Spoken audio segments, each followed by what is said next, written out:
ทำให้เราเป็นตัวราคาของมันเองครับเราพามาเอาจากการตาตา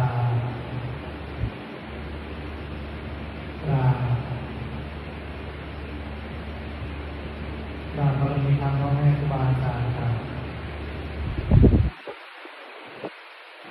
โอตาสัพพุชาพระรัตนตรัยของกันครับอิมินาสักการะเรนะพุทธังอภิปูชยามะอิมินาสักการะเรนะธัมมังอภิปูชยามะอิมินาสักการะเรนะสังฆังอภิปูชยามะอะระหังสัมมาสัมพุทโธภะคะวาพุทธังภะคะวันตังอะภิวาเทมิ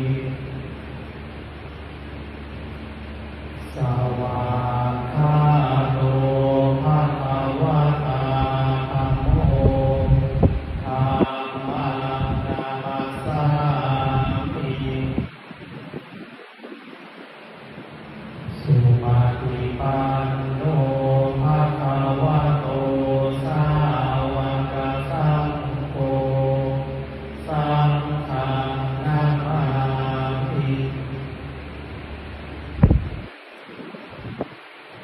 ท่านธรรมยังพุทธัสสะภะคะวะโตปุพพาทานามาการัง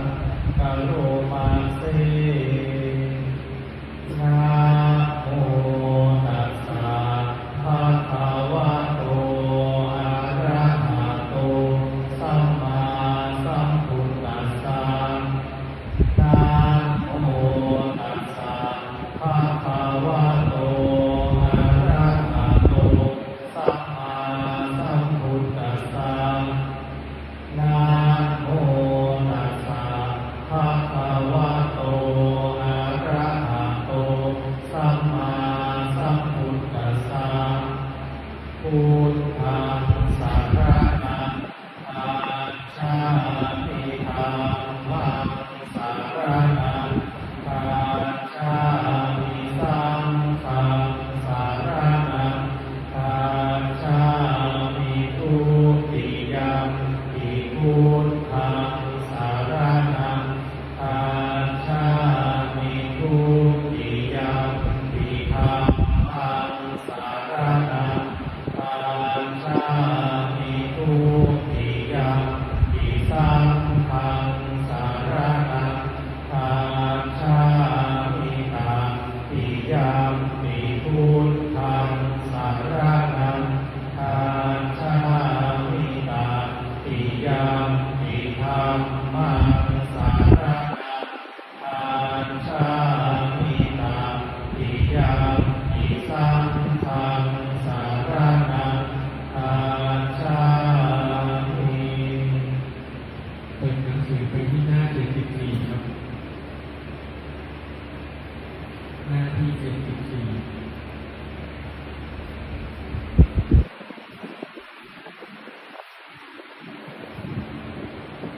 ธร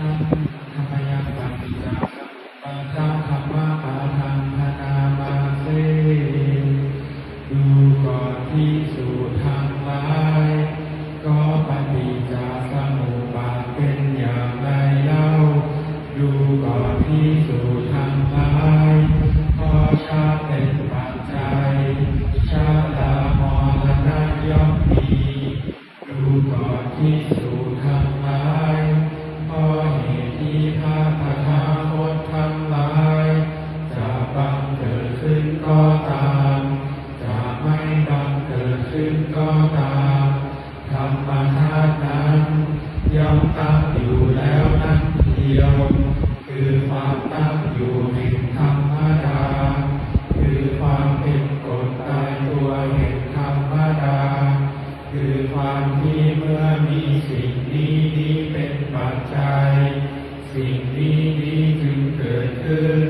ตถาคตย่อมรู้พร้อมเฉพาะย่อมถึงพร้อมเฉพาะซึ่งธรรมธาตุนั้นท่านรู้พร้อมเฉพาะแล้วถึงพร้อมเฉพาะแล้วย่อมบอกย่อมแสดงย่อมบัญญัติย่อมตั้งขึ้นไว้ย่อมเปิดเผยย่อมจำแนกแก่แก่ย่อมทำให้เป็นเมื่อการได้พอที่ความและได้กล่าวแล้วในบัดนี้ว่าดูก่อนที่สู่ทางหลายท่านทั้งหลายจงมาดูเพราะชาติเป็นปัจจัยชาลามรณะย่อมมีดูก่อนที่สู่ทางหลายเพราะเหตุดังนี้แลธรรมธาตุใดในกรณีนั้นอันเป็นตถาคือความเป็นอย่างนั้นเป็นอริยตาคือความไม่ผิดไปจากความเป็นอย่างนั้นเป็นอนัญญตาคือความไม่เป็นไปโดยประการอื่นเป็นอีกข้ามปัจจัยตาคือความที่เมื่อมีสิ่งนี้เป็นปัจจัยสิ่งนี้จึงเกิดขึ้นดูก่อนที่สู่ทางร้ายธรรมนี้เราเรียกว่าปฏิจจสมุปบาทคือธรรมอันเป็นธรรมชาติอาศัยกันแล้วเกิดขึ้นดูก่อนที่สู่ทางร้ายเพราะพบเป็นปัจจัยชาติย่อมมีดูก่อนที่สู่ทางร้ายเพราะเหตุที่พระตถาคตทั้งหลายจะบังเกิดขึ้นก็ตามจะไม่บังเกิดขึ้นก็ตามธรรมธาตุนั้นย่อมตั้งอยู่แล้วนั่นเทียวคือความตั้งอยู่แห่งธรรมดาคือความเป็นกฎตายตัวแห่งธรรมดาคือความที่เมื่อมีสิ่งนี้เป็นปัจจัยสิ่งนี้จึงเกิดขึ้นตถาคตย่อมรู้พร้อมเฉพาะย่อมถึงพร้อมเฉพาะซึ่งธรรมธาตุนั้นท่านรู้พร้อมเฉพาะแล้วถึงพร้อมเฉพาะแล้วย่อมบอกย่อมแสดงย่อมบัญญัติย่อมตั้งขึ้นไว้ย่อมเปิดเผยย่อมจำแนกแจกแจงย่อมทำให้เป็นเหมือนการงานของที่ความและได้กล่าวแล้วในบัดนี้ว่าดูก่อนที่สู่ทางร้ายท่านทั้งหลายจงมาดูเพราะพบเป็นปัจจัยชาติย่อมมีดูก่อนที่สู่ทางร้ายเพราะเหตุดังนี้แลธรรมธาตุใดในกรณีนั้นอันเป็นตถาคือความเป็นอย่างนั้นเป็นอวิตตาคือความไม่ผิดไปจากความเป็นอย่างนั้นเป็นอนัญญตาคือความไม่เป็นไปโดยประการอื่นเป็นอีกข้ามปัจจัยตาคือความที่เมื่อมีสิ่งนี้เป็นปัจจัยสิ่งนี้จึงเกิดขึ้นดูก่อนที่สู่ทางร้ายธรรมนี้เราเรียกว่าปฏิจจสมุปบาทคือธรรมนั้นเป็นธรรมชาติ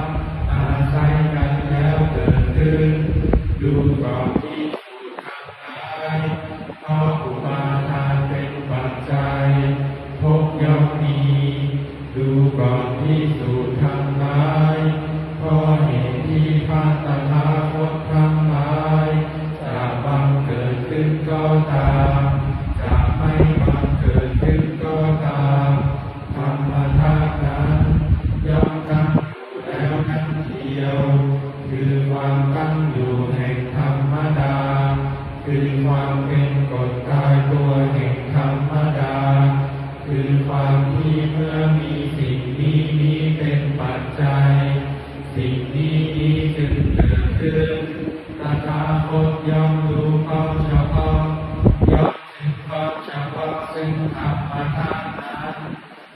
รู้ความเฉพาะแล้ว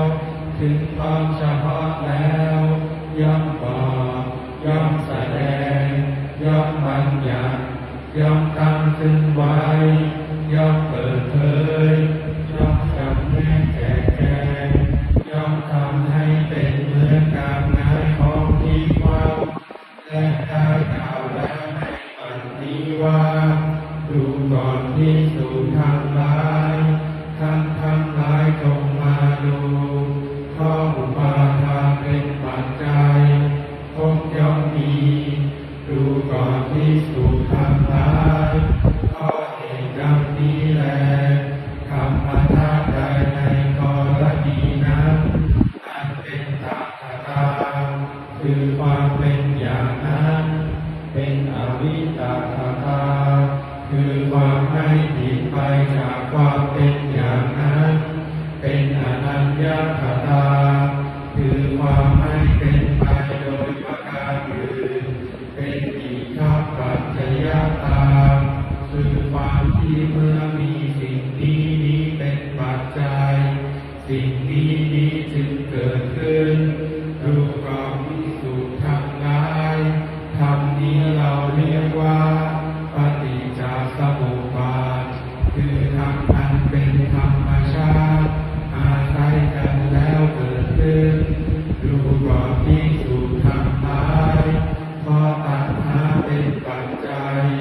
อุปาทานย่อมมีดูก่อนภิกษุทั้งหลาย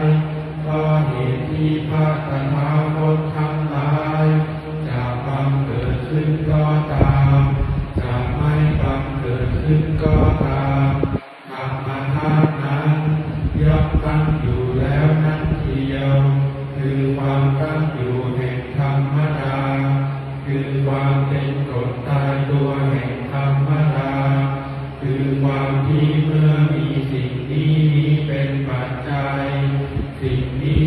จึงเกิดขึ้นตถาคตย่อมรู้ความเฉพาะย่อมถึงความเฉพาะซึ่งธรรมธาตุนั้น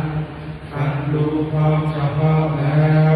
ถึงความเฉพาะแล้วย่อมบอกย่อมแสดงย่อมบัญญัติย่อมตั้งขึ้นไว้ย่อมเปิดเผยย่อมจำแนกแจกแจงย่อมทำให้เป็นเหมือนการงานของที่ความและได้กล่าวแล้วในบัดนี้ว่าดูก่อนภิกษุทั้งหลายท่านทั้งหลายจงมาดูเพราะตัณหาเป็นปัจจัยอุปาทานย่อมมีดูก่อนภิกษุทั้งหลายเพราะเหตุดังนี้แลธรรมธาตุใดในกรณีนั้น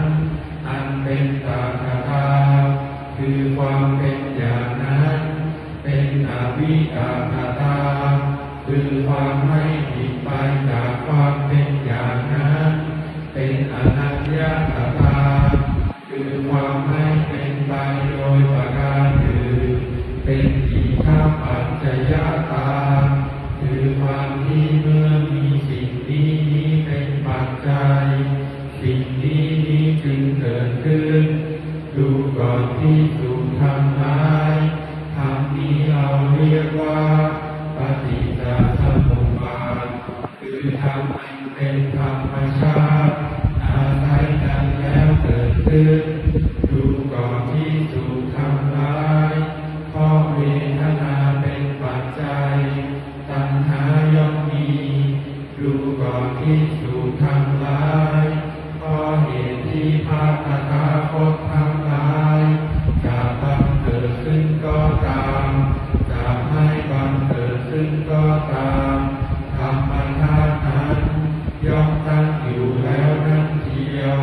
คือความตั้งอยู่แห่งธรรมดาคือความเป็นกฎตายตัวแห่งธรรมดาคือความที่เมื่อมีสิ่งนี้เป็นปัจจัยสิ่งนี้จึงเกิดขึ้นตถาคตย่อมรู้ความเฉพาะย่อมถึงความเฉพาะซึ่งธรรมธาตุนั้นท่านรู้ความเฉพาะแล้วถึงความเฉพาะแล้วย่อมบอกย่อม ย่อมตั้งขึ้นไว้ย่อมเปิดเผยย่อมจำให้แจกแจงย่อมทำให้เป็นเหมือนการย้ายของที่ว่างและได้กล่าวแล้วในบัดนี้ว่าดูก่อนที่สูงทั้งหลายท่านทั้งหลายจงมาดูเพราะเวทนาเป็นปัจจัยตัณหาย่อมมีดูก่อนที่สูงทั้งหลายเพราะเหตุดังนี้แลธรรมชาติใดในกรณีนั้นอันเป็นตถาคตคือความเป็นอย่างนั้นเป็นอวิตถาคตคือความไม่ผิดไปจากความเป็นอย่างนั้น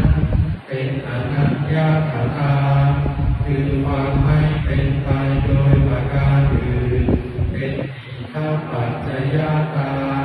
คือความที่เมื่อมีสิ่งนี้เป็นปัจจัยสิ่งนี้จึงเกิดขึ้นดูก่อนที่สูงทั้งหลายธรรมนี้เราเรียกว่าอนิจจสมุปบาทคือธรรมนั้นเป็นธรรมชาติอาศัยกันแล้วเกิดขึ้นดูก่อนที่สูงทั้งหลายเพราะผัสสะเป็นปัจจัยเวทนาย่อมมีดูก่อนที่สูงทั้งหลายเพราะเหตุที่พระตถาคตทั้งหลายจะบังเกิดขึ้นก็ตามจะไม่บังเกิดขึ้นก็ตามธรรมชาตินั้นย่อมตั้งอยู่แล้วนั้นเทียวคือความตั้งอยู่แห่งธรรมดาคือความเป็นกฎตายตัวแห่งธรรมดาคือความที่เมื่อมีสิ่งนี้เป็นปัจจัยสิ่งนี้จึงเกิดขึ้นตถาคตย่อมรู้ความเฉพาะย่อมถึงความเฉพาะซึ่งธรรมชาตินั้นท่านรู้ความเฉพาะแล้วถึงความเฉพาะแล้วย่อมบอกย่อมแสดงย่อมบัญญัติย่อมตั้งขึ้นไว้ย่อมเปิดเผยย่อมจำแนกแจกย่อมทำให้เป็นเหมือนการงายของที่ความ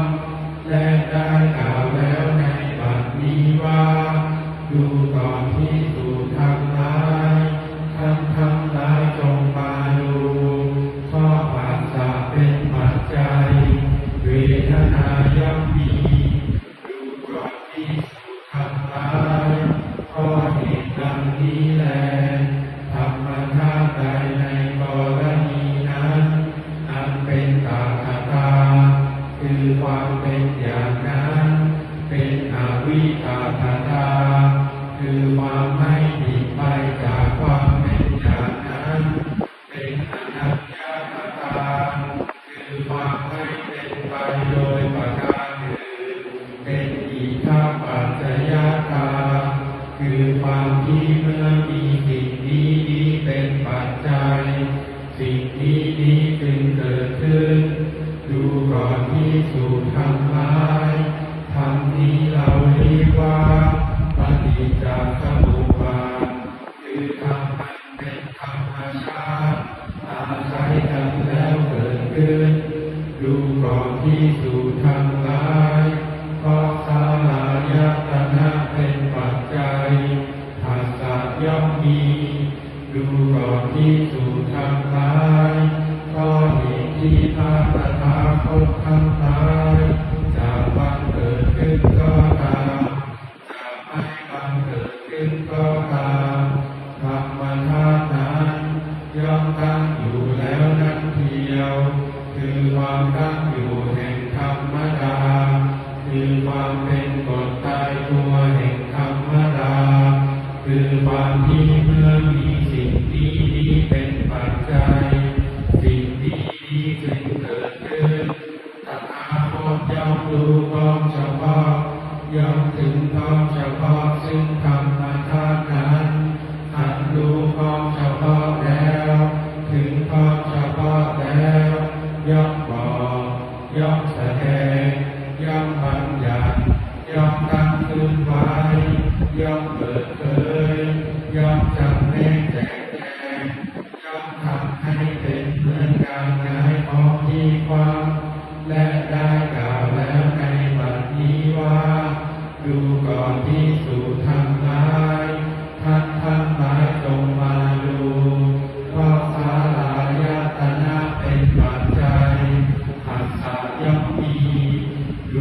อนภิกษุทั้งหลาย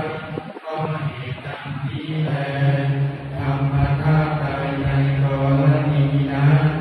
อันเป็นตถาคตคือความเป็นอย่างนั้นเป็นอวิตถตา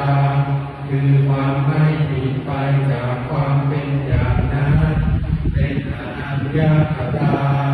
คือความไม่เป็นไปโดยประการอื่นเป็นอิทธัปปัจจยตาคือความที่เมื่อมีสิ่งนี้เป็นปัจจัยสิ่งนี้จึงเกิดขึ้นดูก่อนภิกษุทั้งหลายธรรมนี้เราเรียกว่าปฏิจจสมุปบาทคือธรรมอันเป็นธรรมชาติอาศัยกันแล้วเกิดขึ้นดูก่อนภิกษุทั้งหลาย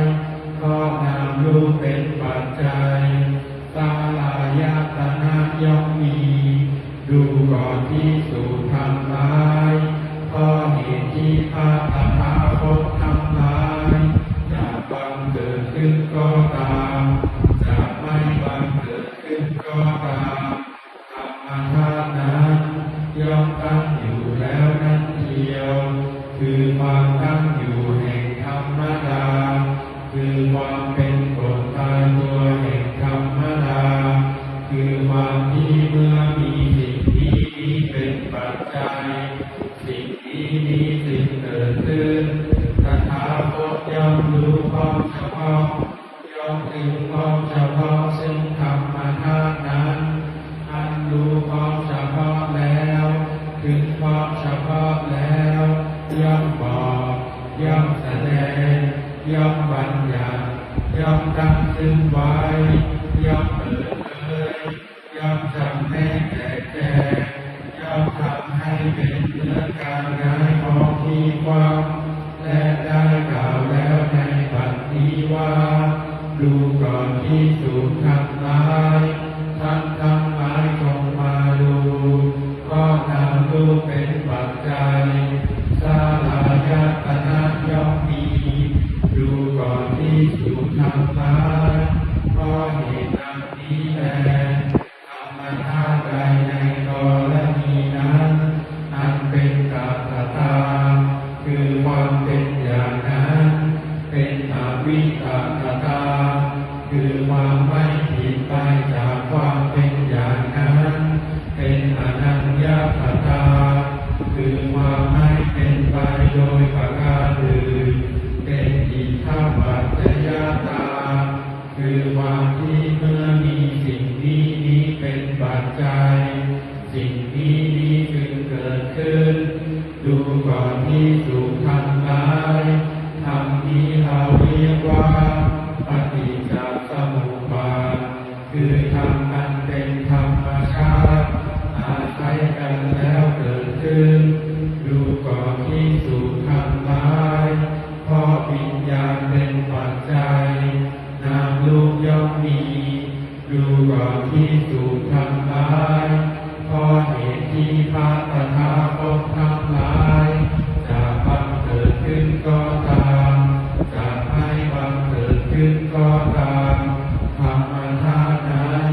ย่อมตั้งอยู่แล้วนั่นเดียวคือความตั้งอยู่แห่งธรรมดาคือความเป็นกฎตายตัวแห่งธรรมดาคือความที่เมื่อมีสิ่งนี้เป็นปัจจัย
คือความไม่เป็นไปโดยประการอื่น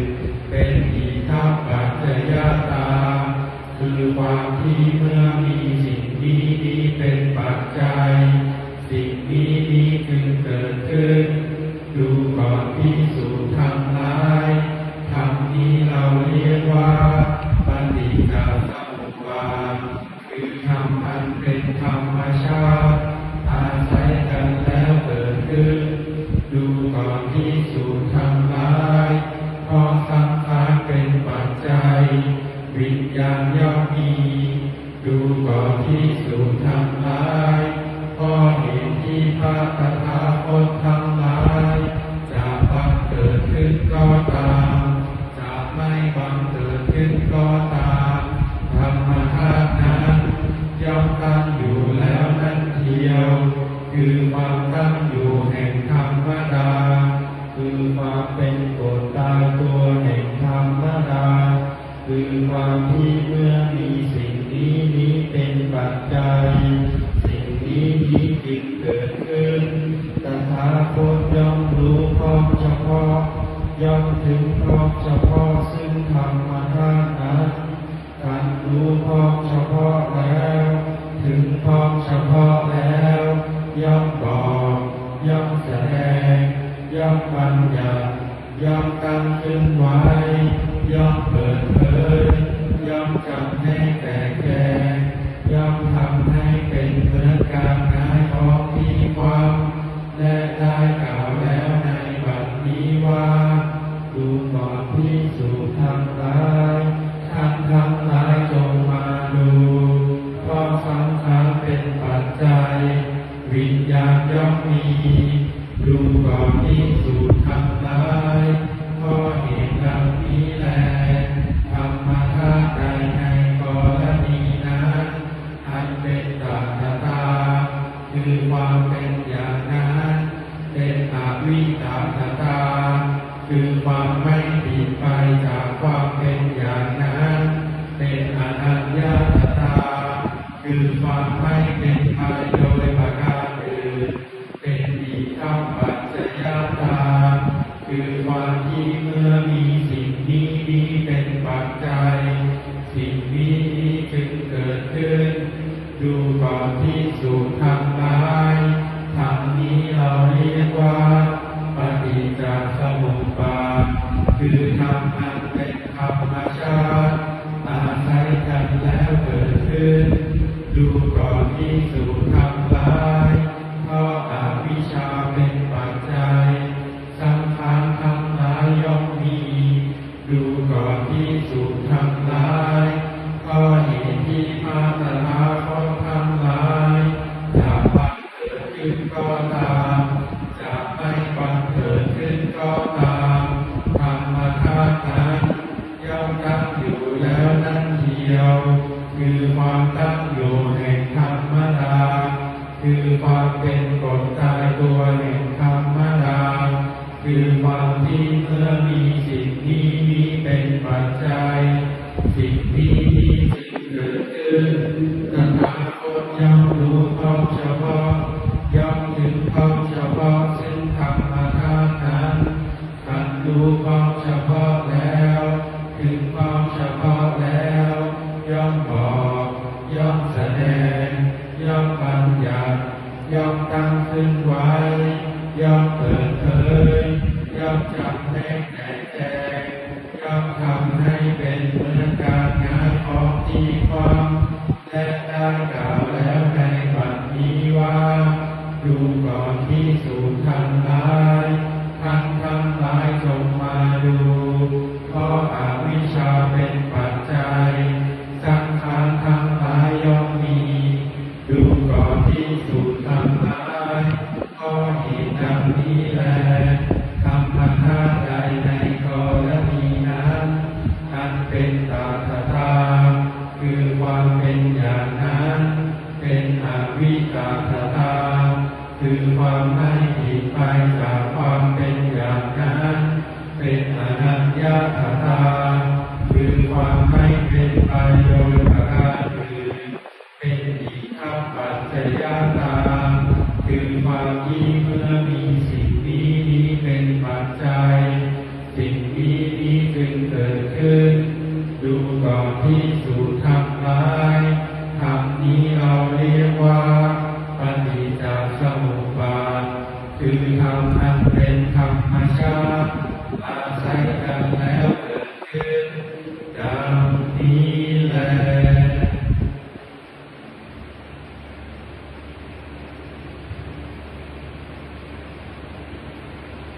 ต่อไปจะเป็นการนั่งสมาธิให้ทุกท่านรับพระกรรมฐานว่าตามนะครับ ข้าพเจ้าขอตั้งจิตอธิษฐานด้วยสัจจะวาจาว่าข้าพเจ้าจะเป็นผู้มีสติ ข้าพเจ้าจะเป็นผู้มีสติ มีสัมปชัญญะ มีสัมปชัญญะ โดยกระทำไว้ในใจว่า โดยกระทำไว้ในใจว่า ข้าพเจ้าจะทำความรู้สึกตัว ข้าพเจ้าจะทำความรู้สึกตัว ในขณะหายใจเข้ายาว